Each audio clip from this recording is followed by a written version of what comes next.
Hello everyone. Hello Miss Alfian.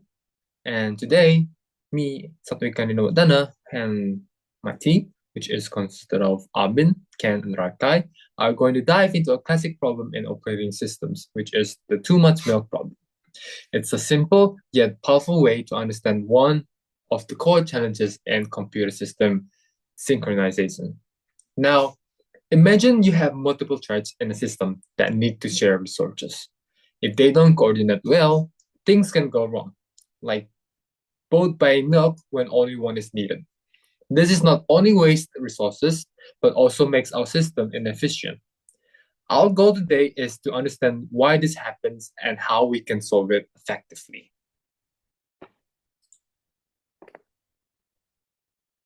Now, let me state Now, let me set the stage with a simple story. Nino and Kai are roommates. They share one refrigerator and take turns buying milk. But one day, Nino sees the milk is finished and decides to buy some more. At the same time, Kai noticed the same thing and also decides to buy milk. By the end of the day, they have 2 cartons and too much of milk. Now, this is a perfect analogy for the synchronization issue in operating systems, where multiple threads like Nino and Kai try to access shared resources.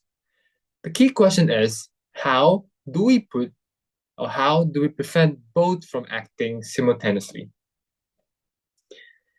In computing terms, the refrigerator represents a critical section where only one thread or one roommate should act at a time. So if Nino is buying milk, then Kai should wait. But how do we ensure this kind of thing? Without a proper mechanism to synchronize Nino and Kai's action, the system will face conflicts.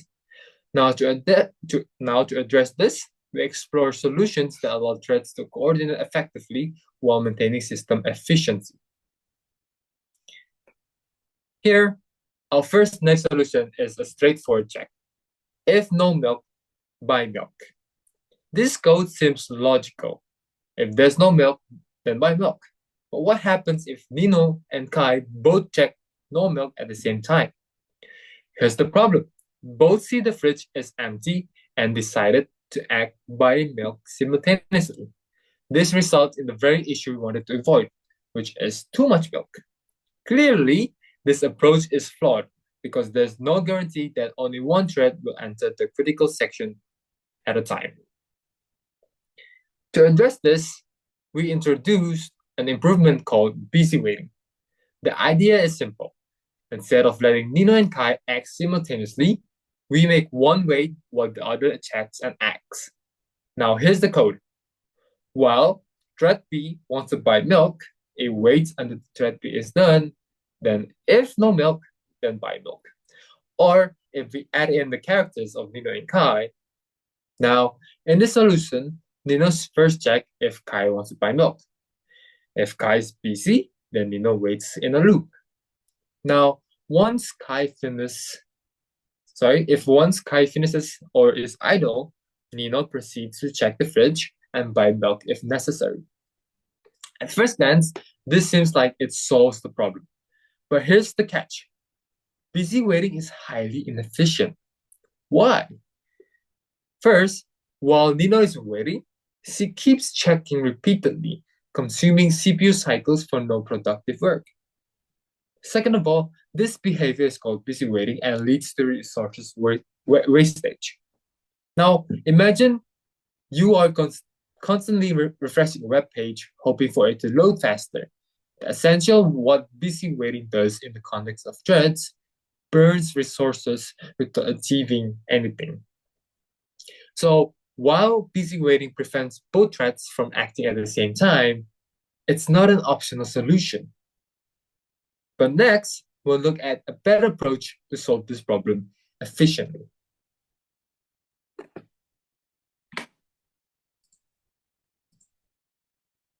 Now let's discuss the solution tree C code. At first, we have these two thread A, thread B, which pseudocode has been discussed just now.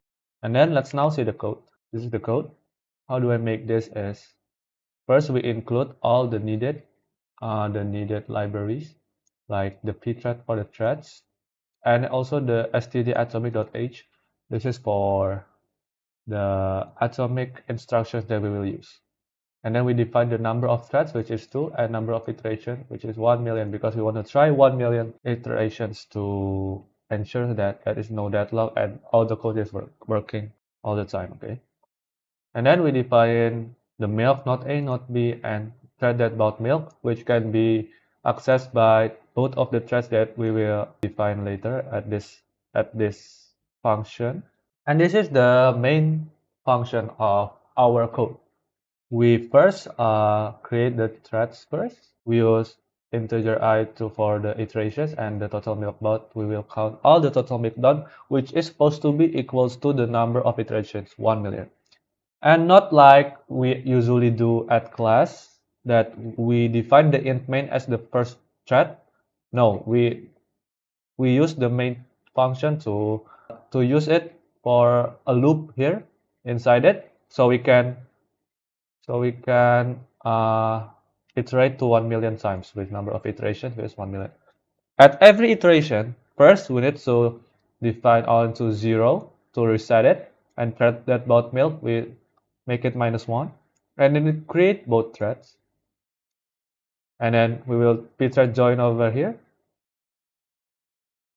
and then after that we will add the total milk bound. Is it 1, or there's no milk, or even there's 2 if there are 2 milk bound. So that's the code, and let's try to run it here. So the code is running, as we can see, and at the debug console we can see, let's pause the code first. Here we pause the code. Sometimes threads 1 byte, sometimes threads 0 byte, but if you can see over here, all iteration only have 1 thread to buy the milk. And in the debug console we can see for each iteration.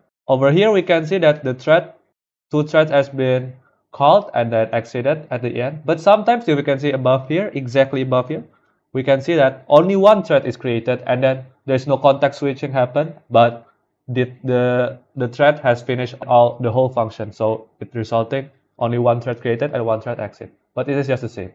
So let's now dive deeper into the solution tree with 3 threads. The solution tree with 3 threads, there are 3 main threads, A, B, C, which each are slightly different, only with the while loop over here. If for thread A, it waits for B and C to delete the node, and it just run, or if not, it will just wait or you sleep. There's while. In the while loop, it will stop for B waiting for AC and C waiting for AB, if you can see here. Let's try to explain the code. The library is just the same, but the number of threads is 3. Actually, from the before also, if we don't define it, it's fine. We just use number 3 on the main thread over here. So we create 3 threads exactly. And the iteration is only 1 million. And we define it slightly different, only there's no C over here. It's just the same.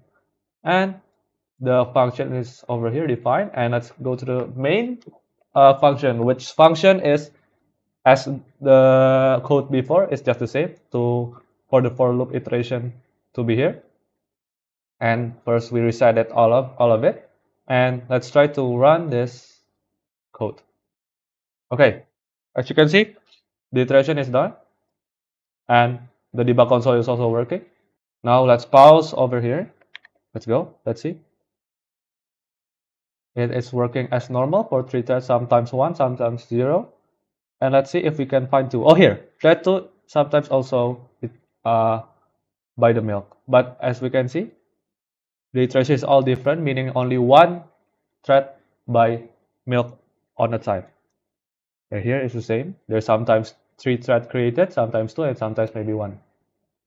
Now let's continue our code and maybe find a situation that we're waiting for. So because I think in the VS Code we also print the debug console, it will take a long time.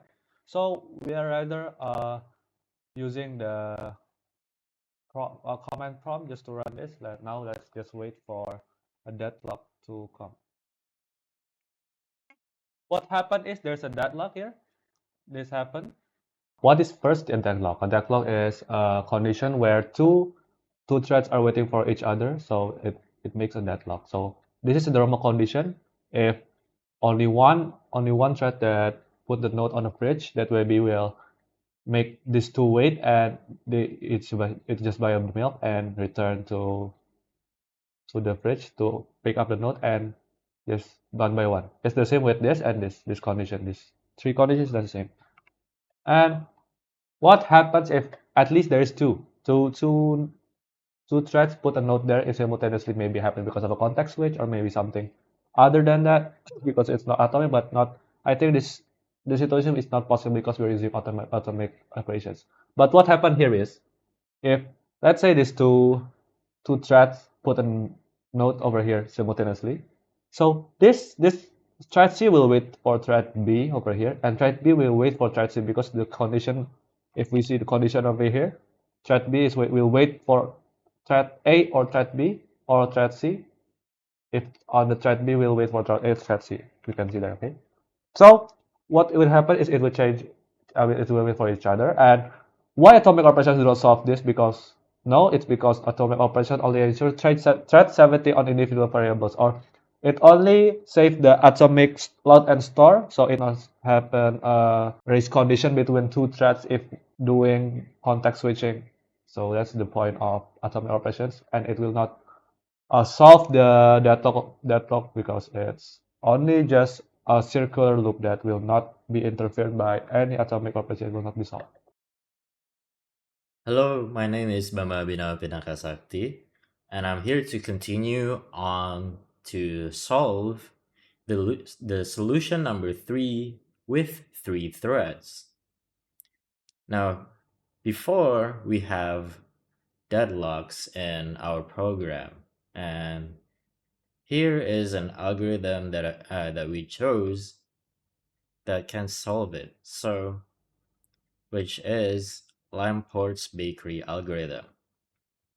It is a synchronization algorithm that ensures mutual exclusion for multiple threads or processes trying to access a shared resource other or critical section. This algorithm is designed to ensure that only a thread enters the critical section at a time. Threads are served in order of their ticket number, and every thread eventually gets access to the critical section. Now, in this case, there will be 3 threads that are trying to buy milk. The algorithm mimics how people queue in a store by taking tickets to wait for their turn. How it works is each thread gets a ticket when it wants to enter the critical section. The smaller the ticket number, the higher the priority. If 2 threads have the same ticket number, the one with the smaller thread ID gets priority. Before proceeding to buy the milk, the threads check the ticket numbers of other threads to make sure that they have the smallest ticket number or smaller thread ID. Here I have an example uh, with these 4 pictures. Now, as we can see, there is thread A, thread B, and thread C. Let's say A is 0, B is 1, and C is 2 for the tickets. Now, A comes first, and then B comes second, and then C came last. For the next slide, I will turn off my face cam for a bit to show the code.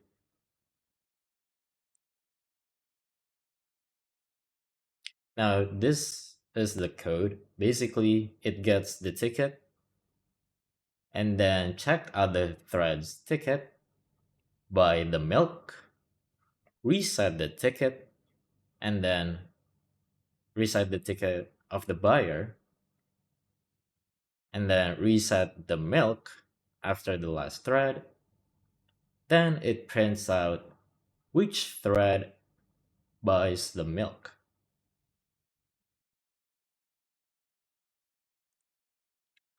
Okay, I will demonstrate the code.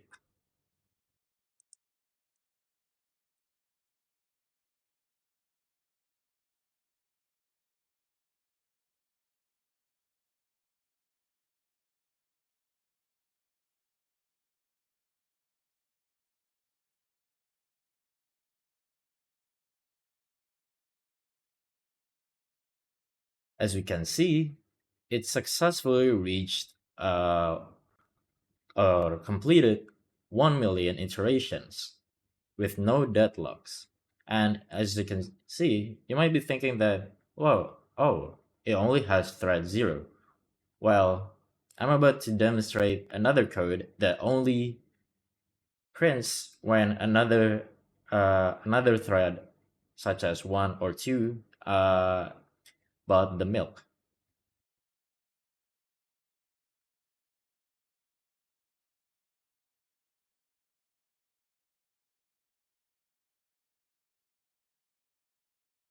As you can see, there's not a lot compared to 1 million of its iterations. As we saw earlier, the thread 1 and thread 2 doesn't they don't buy milk as much as thread 0. Well, that is because the second condition, where if the ticket number is the same, the thread with the lowest ID is prioritized. Therefore, thread 0 buys a lot more milk than thread 1 and thread 2. Hello everyone, my name is Kanbima Satriaganda Sasmita. My name is 23/516183/PA/22062, and I'm here to continue my friend's presentation on using mutex or locking mechanism. So, the definition of a mutex lock by itself is a synchronization used to prevent race conditions. So when a multiple threads trying to access the same resources, it's gonna be locked, so only one thread at a time can be executed. So when other threads are trying to attempt the same lock, it's gonna be blocked. And once the thread finishes the critical section, it releases the lock, allowing other threads to come in. Basically, when I'm trying to recreate it, it's basically like a room where only one thread could be processed in that room, and when it was done, the lock is going to be open and other threads can be executed at that room. These mutex are particularly useful for protecting shared variables or resources from simultaneous updates by multiple threads. So to prevent errors, because there's too many threads that was handled at the same time. Let's take a look at the example of implementation here. Okay, so the first thing that we notice is that we're gonna basically initialize the mutex locks, and ptrack mutex lock mutex is this unlock the mutex to ensure that no other threads enter the critical section simultaneously. This one. And when we're trying to quit from the mutex, we are going to unlock the mutex. So when the process is already been done, let's say in here is the milk process, we're allowing other threads to proceed. The next one, some sort of the example for mutex is, this one is the initialization of a mutex in the second process. So I'm prepared the mutex to use with default attributes. This step required before threads can be used to the mutex, and after that, all the three threads are waiting for finish to this use pthreads join to ensure that the main threads waits until all threads complete before proceeding next.